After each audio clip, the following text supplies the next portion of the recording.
শ্যামরাই মন্দির, কাতিয়ার বাজার, ৫ নং বাচর, থানা রানীশঙ্কেল, জেলা ঠাকুরগাঁও। আগামীকাল, কালকে ৫ তারিখ না? আগামীকাল ৫ তারিখ এখানে রাস লীলা হবে।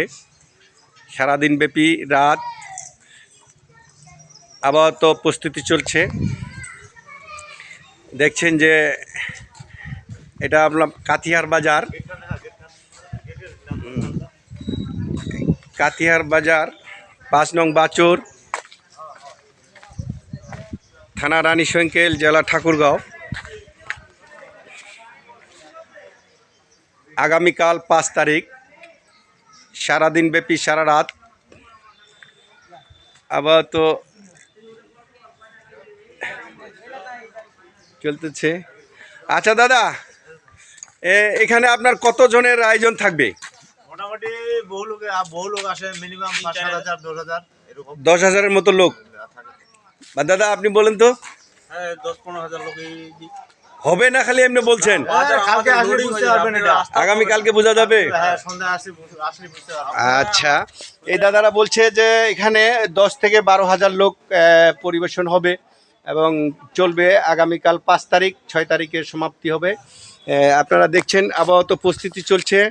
সেটা হলো আপনার কাতিয়ার বাজার, ৫ নং বাচর, থানা রানীশঙ্কেল, জেলা ঠাকুরগাঁও।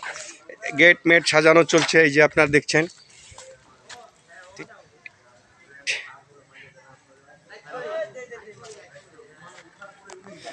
ও বাবু, ডেকোরেশন কেমন হচ্ছে? কি সুন্দরভাবে সাজাবেন তো? অবশ্যই। হ্যাঁ হ্যাঁ, নমস্কার দাদা। হ্যাঁ দাদা, আচ্ছা আপনার কালকে তো ৫ তারিখ না? আচ্ছা, কালকে যে ৫ তারিখ আপনার এখানে কতজন মানুষজন থাকতে পারে? এখানে তো প্রায় আমাদের শ্যামরাই মন্দিরের প্রায় মনে করেন যে ২০,০০০ বা ৩০,০০০-এর মতো ভক্ত এখানে আগমন হয় আমাদের। হয়? জি, একটু বেশি হয়। এটুকু আশা করতেছেন না? অবশ্যই আশা করি। এবং আচ্ছা, আগামী কালকে আপনাদের কি কি আয়োজন থাকবে? কালকে আমাদের সর্বত সন্ধ্যাকালীন আমাদের গীতা পাঠ হবে। তারপরে মনে করেন যে আমাদের কীর্তনের আয়োজন করা হয়েছে এবং কি আরো অন্যান্য নেতৃবৃন্দগুলো আসবে। আচ্ছা, রাসগুড়া কখন হবে? রাসগুড়া রাত আমরা সন্ধ্যার দিকে আমরা যেটা পূজার আয়োজন আছে ওটা আমরা করে নেব। তারপরে আমরা ভোট দিয়ে তারপরে রাত 10টার দিকে আমরা ঘোরাবো। রাসগুড়া হবে। আচ্ছা, রাসগুড়ার পরে কি আয়োজন?